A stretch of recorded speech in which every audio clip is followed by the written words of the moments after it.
apakalakas na ho ng ulan at mga pagbahang naranasan sa maraming lugar sa mga probinsya.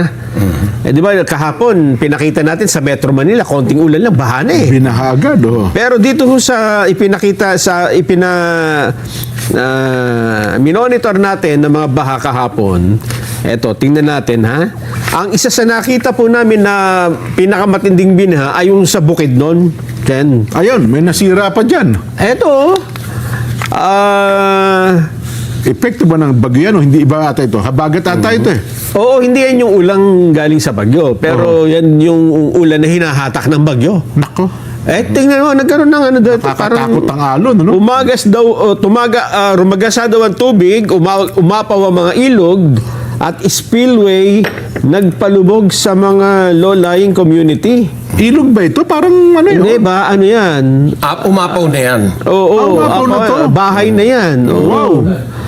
Nakapagtala rin ng landslide sa barangay Miglamin. May namatay pa. Isang lalaki, inaano daw ho ng baha. Nakakatakot oh. Di ba? Pakalakas oh. Grabe. Bukidnon. Ito Wala po bang ay... ano dyan? Flood control? Lugar ni Mig Zubiri yan. Ayun nga, si Senador Migs. Anong nangyari sa probinsya natin? Bagay sabihin, hindi. Matagal wala tayong magagawa dyan kasi talaga malakas na ulan. Nako Ako po. na sumagot para sa kanya. Sarangani ito yung landslide eh. Ito yun eh. Oh. Landslide eh. Oh. Ay ba yung Miglamin? Oo, Miglamin, Malay-Balay City. Oo, yan nag-landslide. Matindi ho kasi yung... Ay, wala kasing rock netting. Di gaya ron sa Benguet, sa Mountain Province. Maraming rock netting. Kailangan Kailangan dyan, Senator Migs, rock netting. Makabit po kayo. Tapos maimbestigahan nyo. Simula pa lang yan, ha? Sa Sarangani Province naman, Sarangani naman tayo. ayan oh. Alam mo ba kung nasa ng ilog? Alin ba Parang dyan? may tubig. Oo nga. Parang ba't nagja-jogging pa yung mama? Oo. Oo, tinan mo oh, ilog. Yung kabila karsada.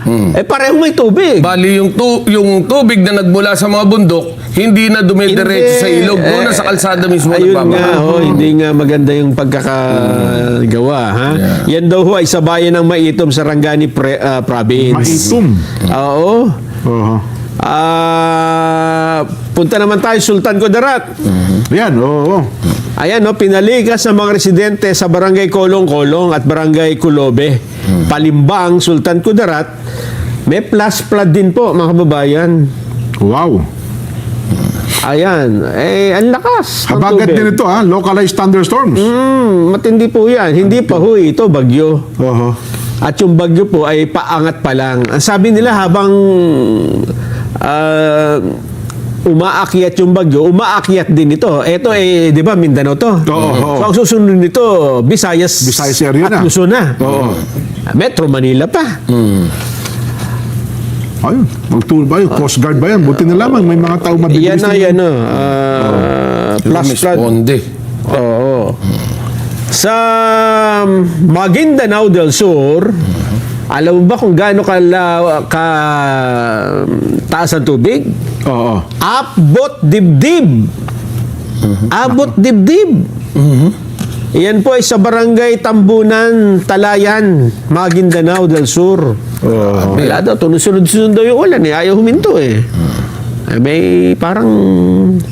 Ano yun? Oo. Quarry ba yun? Tingnan mo kawawa naman yung mga nandyan, no? Hindi sabi, normal lang yan. Talaga daw nagulat talaga sa Pilipinas. Taon-taon naman daw nangyayari yan. Taste na natin yan. Pero alam mo, malaking bagay din tong ano, ha? Nangyayaring to. Alam mo ba na ilang araw mula ngayon ay may nakausap tayong ilang mga kaibigan Oo. na talagang ang bibilis kumilos ngayon ng mga kongresista.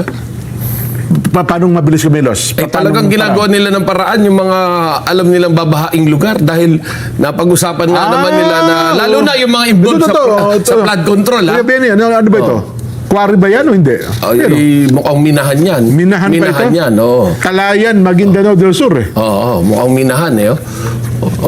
Yun na sa ilog, quarry. Oho. No? So, nag-uusap na sila na maggalo na tayo, babanatan na naman tayo. Ayan na. Kasi kapag hindi nila mapigil yung ulan, pagka binubog to lugar natin, Pagkalubog. mayayari tayo, mahalangin Ganun flood agad control.